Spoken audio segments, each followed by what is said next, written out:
kami pada dasarnya siap untuk bisa mensupport di daerah-daerah bencana, ya. Kami pada dasarnya siap, tapi saya katakan tadi, kalau jumlahnya tidak besar, perumahan yang dibutuhkan, pada umumnya BNPB itu menangani sendiri. Karena dia sudah punya sistem yang bagus. Kebetulan kan kepalanya sahabat saya, dia sudah punya sistem, begitu dia besar, dia akan bekerja sama dengan kami. Ya, tadi saya jam 12 di Kerawang ya, groundbreaking perumahan buat Polri. Sebanyak 14.400 di Kerawang. Ada yang sudah diserah terimakan tadi berapa ratus, kemudian akan menyusul kemudian total 14.400. Polri itu kerjasama banknya Bank BTN. Kemudian yang kedua, hari Minggu 4 hari lagi, nanti bersama dengan Bapak Kasat Jenderal Maruli, saya akan groundbreaking perumahan buat TNI Angkatan Darat di Serang. Sekitar 5.400 rumah. Sesudah itu kita Bank Mandiri dengan Angkatan Darat, kemudian Angkatan Laut nanti dengan Bank BNI, dan Angkatan Udara dengan BRI. Jadi kita bagilah supaya berjalan dengan cepat. Kemudian kalau yang menyangkut kementerian kami, data dari Tapera mulai 20 Oktober sampai tanggal 3 Maret, rumah subsidi itu 20 Oktober ya, 20 Oktober 2024. Kenapa? Karena di situ Presiden Prabowo dilantik. Sampai 3 Maret sekitar 110.000 rumah yang ada yang sudah diserahkan, ada yang sedang dibangun, ada yang sudah akad kredit, dan ada yang sudah persetujuan bank. Jadi ini totalnya sekitar 110.000. Tahun 2024 kami menyiapkan yang udah ada dananya 220.000 rumah subsidi. Mohon doanya, karena kami diminta untuk kreatif oleh Presiden. Mudah-mudahan dalam waktu dekat nanti Presiden umumkan juga akan ada tambahan kuota, karena memang rumah subsidi ini sangat diminati oleh masyarakat. Banknya juga happy karena kredit macetnya rendah. Nah, tantangan kami adalah dalam soal rumah subsidi dari Presiden ada 2 hal. Yang pertama, bagaimana tepat sasaran. Nah, untuk itu kami sudah berkoordinasi dengan Bappenas dan BPS, karena yang diminta untuk memberikan data adalah BPS. Nah, kita sudah meminta data namanya MBR. MBR itu masyarakat berpenghasilan rendah. Nah, itu masyarakat berpenghasilan rendah itu nanti by name by address dari BPS, supaya tidak ada lagi yang tidak tepat sasaran. Jadi semuanya tepat sasaran. Yang kedua, kementerian kami, saya sudah tugaskan eselon 1 saya, ada 8 orang termasuk saya, untuk mengecek bagaimana kualitas rumah subsidi. Sebagian besar pengembangnya berkualitas dan bagus. Hanya sebagian kecil ya, yang seperti kami temukan, contoh di Bekasi, tidak hujan aja banjir. Ya, ada belum setahun lantainya udah naik. Dan banyak lagi contohnya. Ya, tentunya kita diminta untuk memastikan jangan nanti kuotanya meningkat tapi kualitasnya berkurang. Jadi rumah subsidi, perintah Presiden Prabowo juga harus tetap berkualitas. Kemudian kita selama ini kan biasa mendengarkan karpet merah buat investor. Nah, Presiden Prabowo selain buat investor, beliau justru juga mengutamakan karpet merah buat rakyat kecil, buat masyarakat berpenghasilan rendah. Buktinya apa?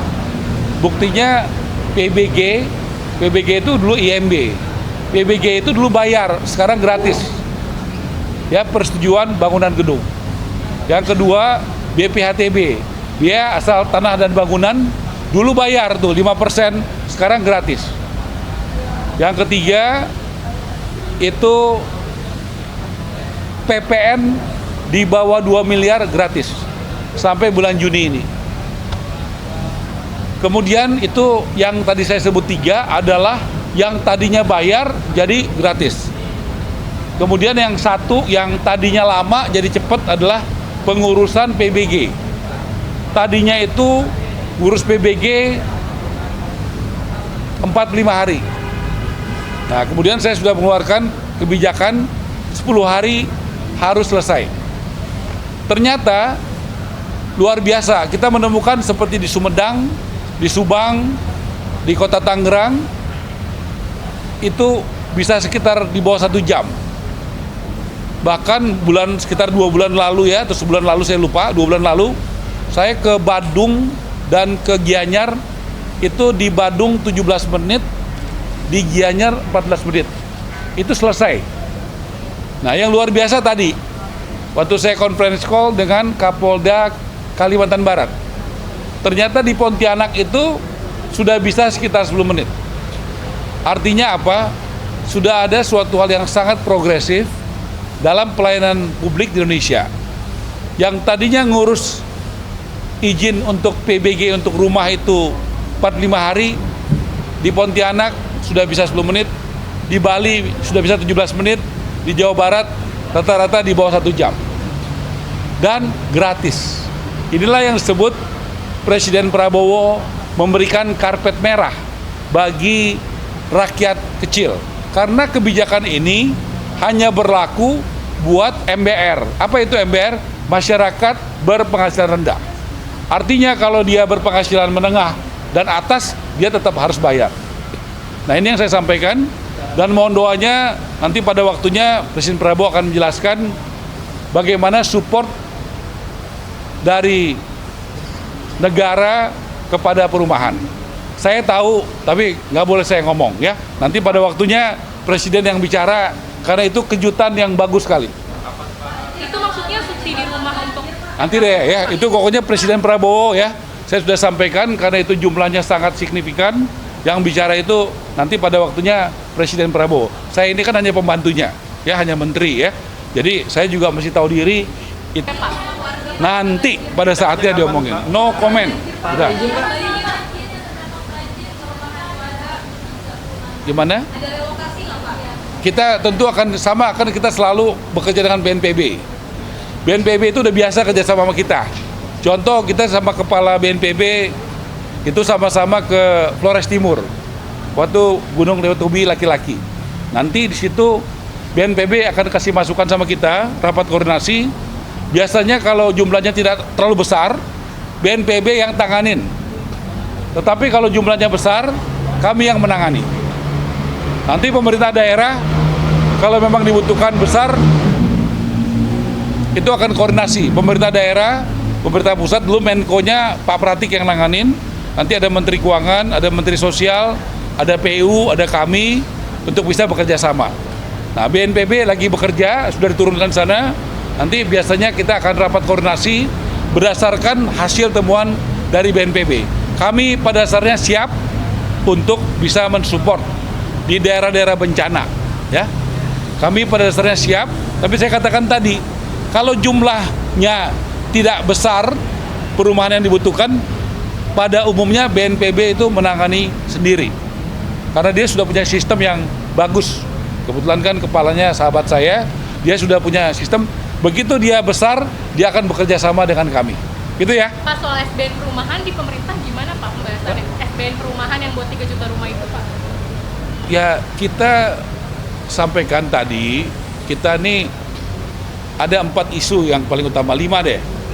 Kalau perumahan itu nomor 1 adalah soal lahan. Lahan perumahan itu kita dapat dukungan banyak sekali. Dari BUMN, BUMN-nya ada 3. 1 kereta api, 2 Perumnas, 3 PTP. Yang kedua dari Seknek. Seknek dari mana?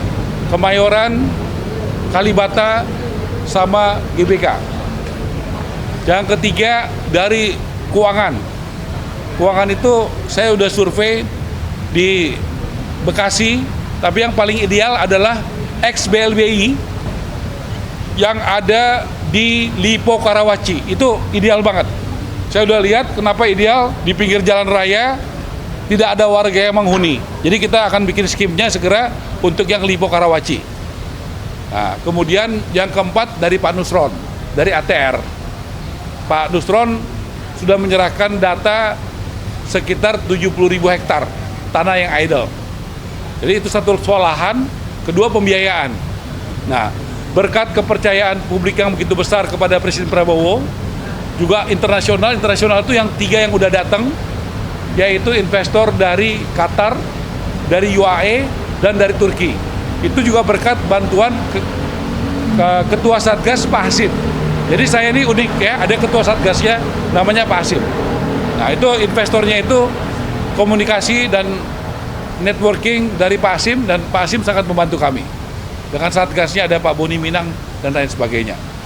Kemudian yang ketiga adalah tepat sasaran, yang keempat adalah kualitas.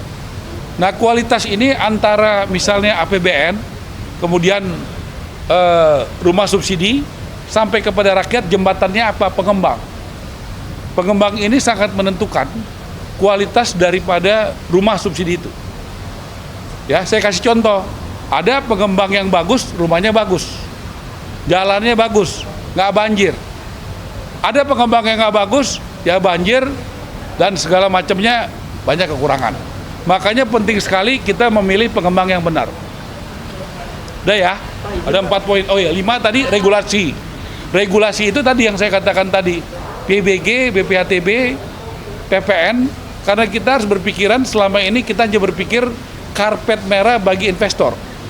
Pak Prabowo perintahkan saya, Menteri PKP, buat kebijakan karpet merah bagi rakyat kecil. Nah, saya sudah buat tadi 4 kebijakan tadi. Pak, terkait dengan 3 juta rumah ini juga Pak, sejauh ini kan Indonesia belum punya regulasi pembatasan spekulasi lahan ya Pak ya. Nah, ini apakah nanti kedepannya akan juga oleh pemerintah? Kita memang ada banyak sekali yang kita lagi perbaikan dan disiapkan lembaga. Contohnya nanti adalah undang-undangnya sudah ada, PP-nya sudah ada, tapi selama ini belum pernah dijalankan.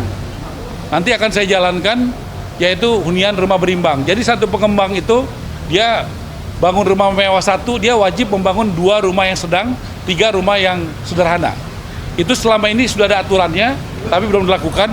Doain, ya mudah-mudahan tidak terlalu lama lagi badannya dibentuk, ya karena itu mesti ada badannya, dan kita akan lakukan itu bagaimana undang-undang itu harus dijalankan. Soal tadi yang kamu bilang.